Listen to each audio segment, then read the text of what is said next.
आज की सबसे खास खबरों पर आइए एक नज़र डालते हैं। रविश कुमार ने लिखा है, मजदूर भूखे क्यों चल रहे हैं? मजदूरों को मुफ्त में क्यों नहीं पहुंचाया गया? मजदूरों का क्या होगा? मिडिल क्लास की सैलरी कम हो गई है, उनके घर कैसे चलेंगे? स्कूल की फ़ीस कैसे दी जाएगी? मकान का लोन कैसे चुकता होगा? सवालों की फहरिस्त बहुत लंबी है, मगर जवाब एक ही है। हर सवाल का एक ही जवाब है। एतद द्वारा सूचित किया जाता है कि ताज़ा सर्वे में प्रधानमंत्री मोदी की लोकप्रियता पहले से और अधिक बढ़ गई है। जब भी जनता संकट में होती है, प्रधानमंत्री की लोकप्रियता बढ़ती जाती है। एक चैनल सर्वे कर डालता है, विजेता को फिर से विजयी घोषित कर देता है।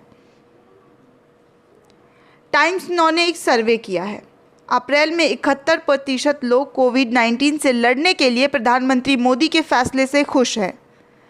इस बीच महामारी तेज़ी से बढ़ते जा रही है, मगर चैनल का सर्वे कहता है कि मई में उनकी लोकप्रियता 69% बढ़ गई है। असफलताओं का अंबार लगा हुआ है, लेकिन कोविड-19 से लड़ने में प्रधानमंत्री की रेटिंग 69% हो गई है। पहले वो चैनल ट्वीट करता है, फिर मंत्री ट्वीट या रीट्वीट करने लग जाते हैं। महामारी के पांव तेज़ी से दौड़ रहे हैं। कई राज्य अब भी टेस्टिंग के मामले में पीछे है, लेकिन स्वास्थ्य मंत्री ट्वीट कर रहे हैं कि प्रधानमंत्री की लोकप्रियता बढ़ गई है। कोविड-19 से लड़ने के उनके तरीके से जनता खुश है। वहीं रेलवे भी दावा करती है कि हर दिन 1 करोड़ यात्री ढोती है। वो रेलवे 10 दिन में 3.5 लाख श्रमिकों को पहुंचा चुकी है। एक दिन में 35,000 मजदूरों को ढोकर रेल मंत्री वाहवाही बटोर रहे हैं। 16 लोग ट्रेन से कटकर मर गए हैं। रेल मंत्री 2 दिन बाद ट्वीट करते हैं कि प्रधानमंत्री की लोकप्रियता बढ़ी है। प्रधानमंत्री मोदी की लोकप्रियता का बढ़ना ही इस वक्त सारे सवालों का जवाब है। ये सवाल अब नहीं है कि 3.5 लाख मजदूरों को ढोकर वाहवाही बटोरने वाले रेल मंत्री उन लाखों मजदूरों के बारे में क्या कहेंगे, जो कई दिनों से इस तपती मई में हज़ारों किलोमीटर पैदल चल रहे हैं, जो अपनी जेब से 3 से 5 हज़ार किराया देकर ट्रकों पर भूसे की तरह भरे जा रहे हैं। जो ट्रक उपभोक्ता का सामान ढोते थे, अब मजदूरों को ढो रहे हैं। अर्थव्यवस्था चरमरा चुकी है, बेरोजगारी बढ़ गई है, लोगों का आर्थिक जीवन उधर में है। मंत्री खुश है कि प्रधानमंत्री मोदी की लोकप्रियता बढ़ गई है। प्रधानमंत्री मोदी की लोकप्रियता को ही जीडीपी घोषित कर देना चाहिए। हर समय बढ़ती हुई नज़र आएगी। जब आप अपने जीवन में झांकेंगे और वहाँ हर चीज़ पीछे जाती नज़र आएगी, तो थाली बजाइएगा कि प्रधानमंत्री मोदी की लोकप्रियता बढ़ रही है। आगे विक्रम सिंह चौहान ने लिखा है, ये अजय कुमार साकेत भाई हैं। वे दिव्यांग हैं। मध्य प्रदेश के शहडोल ज़िले के किसी गांव से मुंबई आए थे रोज़ी मजदूरी करने के लिए। मुंबई में छोटा स्टॉल चलाते थे। लॉकडाउन हुआ तो कैसे भी करके मुंबई में ठहर गए, पर जब जैसे जैसे दिन बढ़ते गए इनके पैसे सब खत्म हो गए। ट्रेन चलने की खबर मिली तो रजिस्ट्रेशन भी करवाया, मेडिकल सर्टिफिकेट भी बनवाया, पर इसमें देरी हुई तो वो डर गए कहीं भूख से ना मर जाएं, इसलिए वो अपने गांव के लिए पैदल ही निकल गए। इंडिया टुडे की रिपोर्ट के मुताबिक अजय एक ही टांग से चल सकते हैं। बिना लाठी के सहारे उनके शरीर का निचला हिस्सा नहीं चलता है, और इस दिक्कतों के बावजूद वो 1200 किलोमीटर का सफ़र करने निकले हैं। साकेत उस भीड़ में शामिल होकर चल रहे हैं जो मध्य प्रदेश के अलग अलग गाँव के लिए मुंबई से निकले हैं। उनके साथ चलने वाले लोग उन्हें बिस्किट व पानी देते हैं। इंडिया टुडे के लिए दिव्येश सिंह ने ये स्टोरी की है। जो मुंबई में उन्हें जानते हैं, इनका व उनके साथियों का मोबाइल नंबर उपलब्ध करवाने का कष्ट करें। कल से इसकी मौत की खबर आई है। खबर का हिस्सा बने, इससे पहले इन तक पहुँचे। महाराष्ट्र मध्य प्रदेश के साथी मदद करें। आगे शामीरा सिंह ने लिखा है, भविष्य में आज का इतिहास गवाह रहेगा कि कोरोना के समय भारतीय ग्रामीणों की जान किसी टेस्टिंग से ज़्यादा, किसी वैक्सीन से ज़्यादा, किसी मेडिसिन से ज़्यादा, किसी लॉकडाउन से ज़्यादा, किसी भाषण से ज़्यादा मनरेगा ने बचाई थी। आगे मनीष सिंह ने लिखा है, कुछ करना चाहते हैं इनके लिए।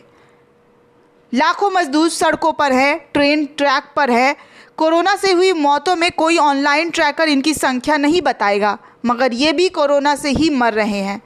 आप यदि संवेदनशील है, जीवित है, मनुष्य यानी में जन्म लिया है, ये कुछ चीज़ें हैं जो की जा सकती है। पहला, क्या आपके घर या शहर के आसपास ऐसी सड़क या ट्रैक गुजरता है जिसमें इस तरह के मजदूर चल रहे हैं? दूसरा, ट्रैक के किनारे, सड़क के किनारे टेंट या वृक्ष देकर छायादार व्यवस्था कीजिए। जिनके घर दुकान ऐसी जगह से सटे हैं उन्हें मोटिवेट कीजिए, मदद लीजिए। कैंप के 5-3-1 किलोमीटर पर सूचना टांगिए। विश्वास कीजिए ये सूचना उनकी टांगों में जान ला देगी। तीसरा, पानी, बिस्किट, पोहा, नमकीन या पका भोजन रखिए। दरी बिछाइए जहां वो कुछ पल बैठ सकें। ये व्यवस्था दिन रात रखें। तपती धूप और पुलिस से बचने के लिए लोग शाम, रात या मुंह अंधेरे में सफ़र कर लेते हैं। इस तरह की व्यवस्था रखने से बहुत से लोग महरूम रह जाएंगे। चौथी, बात करना भी सेवा है। ये लोग दुत्कारे जा रहे हैं, बीमारी की तरह, अपराधी की तरह। कहीं बैठकर रोना चाहते हैं। रोने का कंधा अगर आपका है तो ये बड़ी सेवा है। मीठा बोलें, उन्हें ईश्वर का दूत माने, सम्मान दे, दया नहीं। याद रहे ये मेहनत का स्वाभिमानी लोग हैं, भिखारी नहीं। पांचवा, पेन किलर्स रखें, उनके पैरों में बेहद दर्द होगा। नए पुराने चप्पल, जूते भी रखें। छठा, लिंक बनाइए अपने शहर से अलग अगले शहर, अपने मित्रों, व्यापारी, साझीदारों और कर्मचारियों के साथ। बच्चे हों, महिलाएं हों, कमज़ोर हो तो उनको 30-40 किलोमीटर के नर्क को घटा दीजिए जो साधन आपके पास है। एक परिवार को उतनी दूर तक छोड़ाएं। प्रशासन को लिखित में बता दें, अनुमति जरूर लें। मौखिक, लिखित, फ्रेंडली अफसर का अभयदान, ताकि ये करते हुए कोई आप पर मुकदमा या दंड ना जड़ दे। अकेले जिम्मा ना ले, ना व्यवस्था व वित्त, न सम्मान, न वकील। जिम्मेदारी बांटे। अकेले का संसाधन और जोश जल्दी चूक जाते हैं और हमें नहीं पता कि ये सब कब तक चलेगा। कैंप किसी को ठेके पर ना दे। ये पुण्य और इंसानियत दोनों हाथों से खुद बटोरे। अपनी सुरक्षा स्वपरिवार रखे, ईश्वर आपकी सहायता करे। आगे शीतल पी सिंह ने भी लिखा है, खून पे व्यापार। मुजफ्फरपुर बिहार के लिए दिल्ली से गई ट्रेन में 1200 प्रवासी मजदूर गृह राज्य लौटे। इस ट्रेन के भाड़े के तौर पर करीब 6.5 लाख रुपए का बिल दिल्ली की केजरीवाल सरकार ने रेलवे को भरा। मोदी सरकार ने दावा किया है कि किराए का 85% उन्होंने रेलवे के मदद से सहयोग किया है। यानी जो केजरीवाल सरकार ने किराया भरा है वो सिर्फ 15% है। हिसाब लगा लो तो पता चलेगा कि इस दर से करीब 37 लाख रुपए मोदी सरकार ने वहन किए हैं। यानी दिल्ली से बिहार के मुजफ्फरपुर तक 1200 लोगों को नॉन एसी ट्रेन में ले जाने का कुल किराया रेलवे ने तय किया 43,50,000 रुपये। यानी एक आदमी का नॉन एसी ट्रेन का किराया 3,625 रुपये। जबकि रेलवे का पोर्टल पर विभिन्न ट्रेनों का दिल्ली से मुजफ्फरपुर का जनरल टिकट 450 रुपये से 900 रुपये के बीच का है। आप कुछ समझें कि गरीबों के लिए मोदी जी के दिल में कितनी पीड़ा है, कितना दर्द है। दिल करता है कि ज़ोर से रो पड़ूं। ये नया गुजराती अर्थव्यवस्था है, कुछ समझें। Bureau report, the nation.